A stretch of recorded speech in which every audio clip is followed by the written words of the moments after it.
Yahawah, BAHASHAM, Yahawashi, BAHASHAM. Welcome to another GMS on the Move. This one is called Integrity versus Sellouts. I just finished watching the video that Elder Apostle Bar did dealing with Eleazar, the old man that was 90 years old and was offered an easy way out of his situation, and he didn't take it. And that is the ultimate level of integrity, you know. Now, what I was thinking about towards the end of the lesson was, you know, how you had wicked Israelites that were sellouts. And under the old master, the Greeks at that time, they were the ones that were putting hell on. When we read First Maccabees, the first chapter, it says that among the Israelites there were not wicked men. So you have to remember that the people that were administering that punishment upon Eleazar were other Israelites that were sellouts. And it's going to be no different in this time. You know, this is, the scriptures say, never trust thine enemy. You know, and time again, these devils prove that they are the enemy. You know, I always refer back to the scouts among Gad. You know, I always refer back to the scouts among Gad. How without the scouts and without that Gatling gun, they would have never really been able to take Gad down. And the Lord set it up that way so that Gad could go down, because that was a part of the punishment. Gad, a troop shall overcome him, but he shall overcome at the last.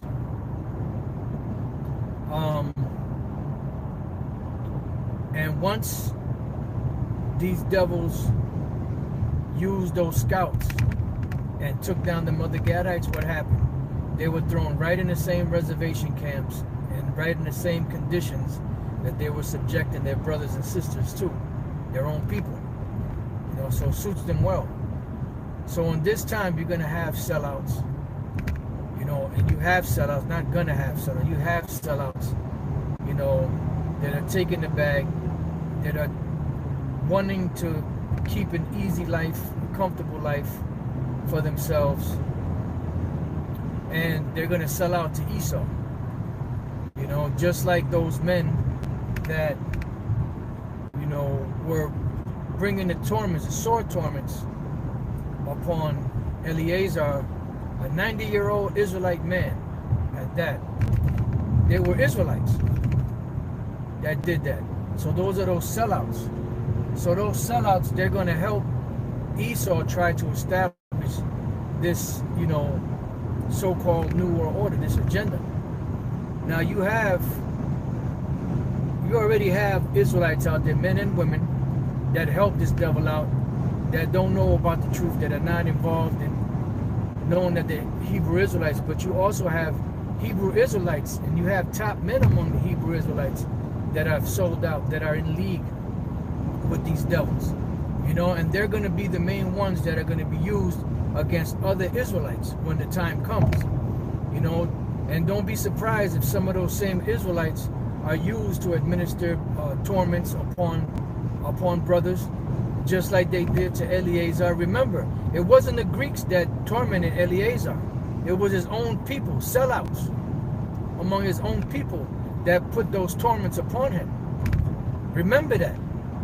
When you read that history, when you read that account, it wasn't Antiochus Epiphanes and his crew that came in there, other Edomite Greeks that started putting the torture on Jake, even though they started the shit. You had overseers, officer, inside joke. No, you had overseers among the Israelites that were doing these things. And not only were they compelling, you know, Israelites to eat swine's flesh, not circumcise their children, not keep the Sabbath day, dally with harlots, do all these things that were unlawful or profane.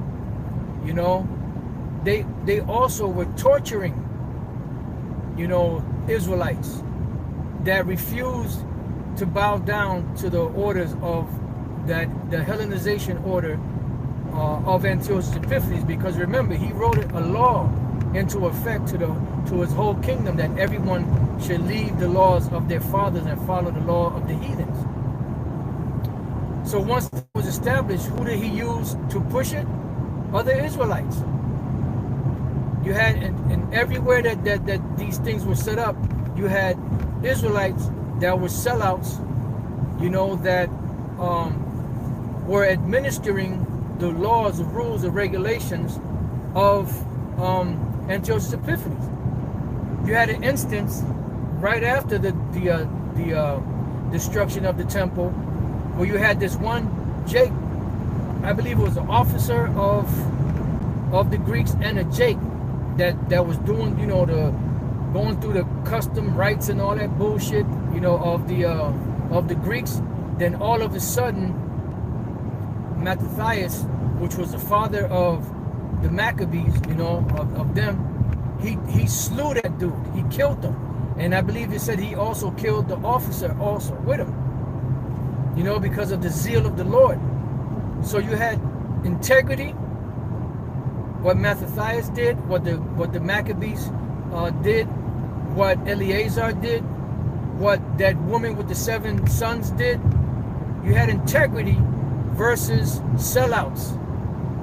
What them friends, so-called friends of Eleazar did to him, what that individual did, you know, when he was sacrificing swine's flesh, you know, and was killed by Mattathias. You know, what the other Israelites did when they sold out to the Greeks, were doing the Greekish fashions, you know, were sewing foreskins back on their penis, were setting up exercise gyms in Jerusalem. Those were the sellouts versus those that had integrity, you know. And Israelites that were tormenting others for not keeping the way of the Greeks. And that's a very important thing to think about and consider, because it was the sellouts that helped, even though Antiochus Epiphanes and the Greek Edomites set up and established his Hellenism or Hellenization, it was Jakes that was helping keep it alive, keep it pushing. When you look at this society, Babylon the Great America, who's the ones mainly keeping this society afloat? Israelites, so-called Negroes, Latinos, Native American Indians, the rest of the tribes setting up and holding up this place. Who's a face out there? A lot of the faces out there pushing, you know, this Vicky's Venom, you know, Vicky Vale's Venom, Triple V. They're Israelites pushing this.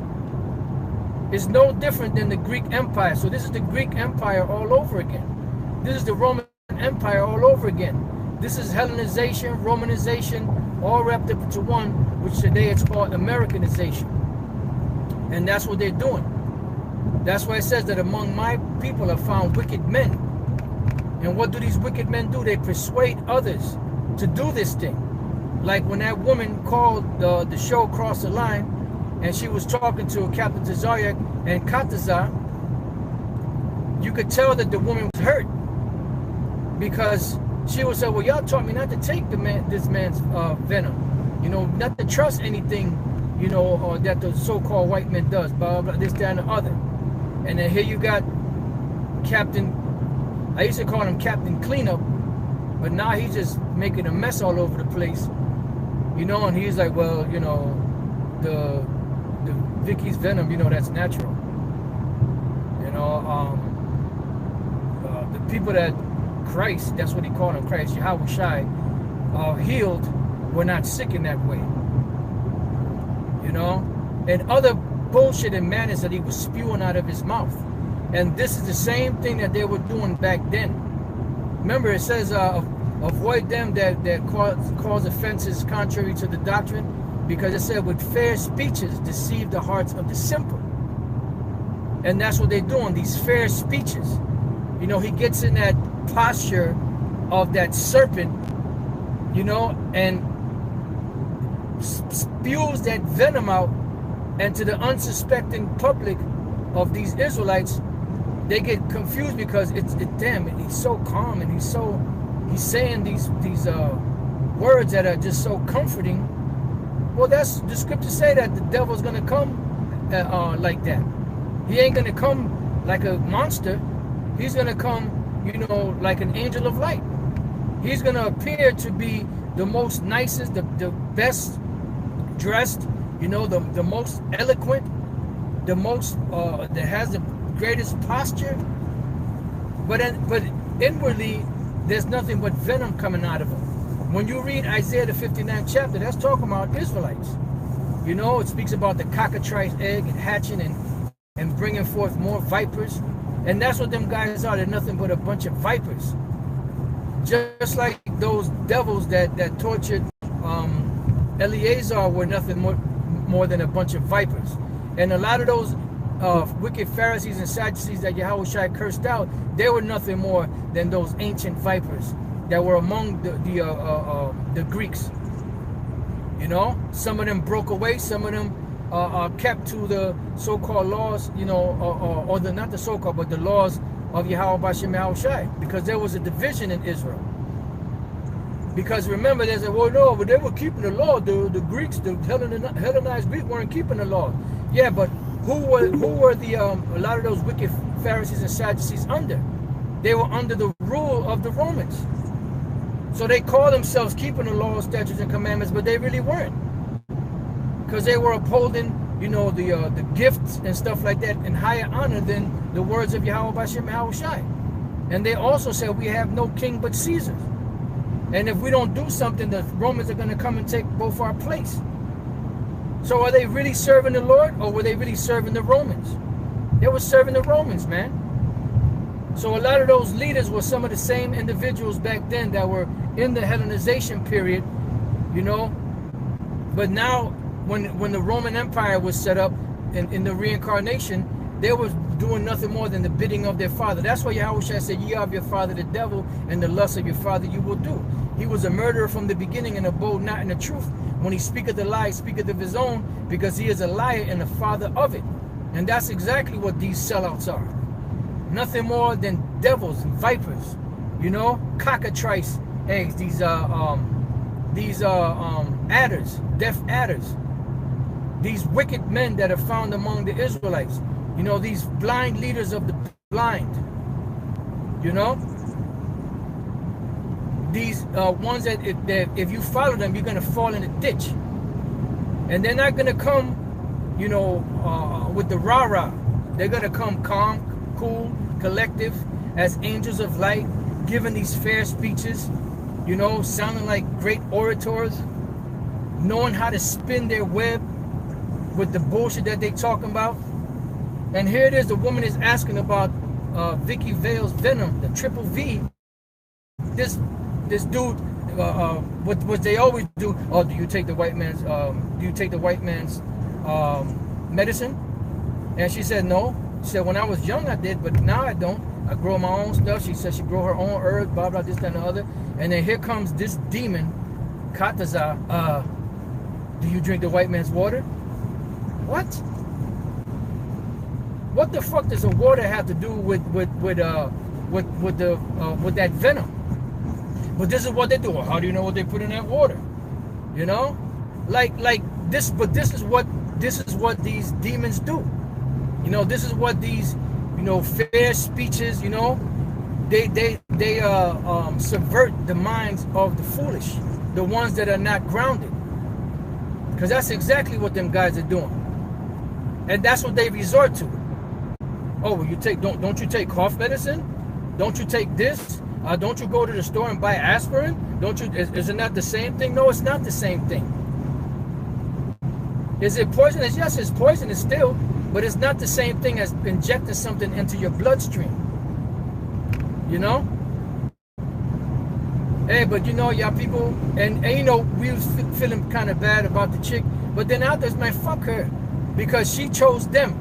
She went with them, and I'm pretty sure that when that whole shit, those false accusations that were coming against us were coming out, you know, about them calling us rapists, she was probably one of the main ones. Yeah, you fucking rapist, you this, you that, you fucking child molesters, you know, she was probably one of the main ones pushing that shit. Now all of a sudden, the same serpent turned around and stung her, and now she wants to cry boo-hoo. You know? Hey, it is what it is. You know, but this is integrity versus sellouts. And that's what you see going on. You know? That's exactly integrity versus sellouts. It's happened all throughout history. In every empire, you had integrity, those that were that had integrity, and those that were sellouts. You go back during the Babylonian Empire, you had Daniel and the 3 children. They were faithful to the Lord, even unto death. Even though they weren't put to death, the Lord delivered them, but they were ready, they were resolved within themselves to be put to death. That was integrity. And then you had those that sold out. You know, in every empire you had the sellouts, and you had those that kept their integrity. And that's what it's all about. It's integrity versus sellouts. You know? So let that be a lesson. You know, Eleazar, a man that was 90 years old, you know, he was tired, he was worn out.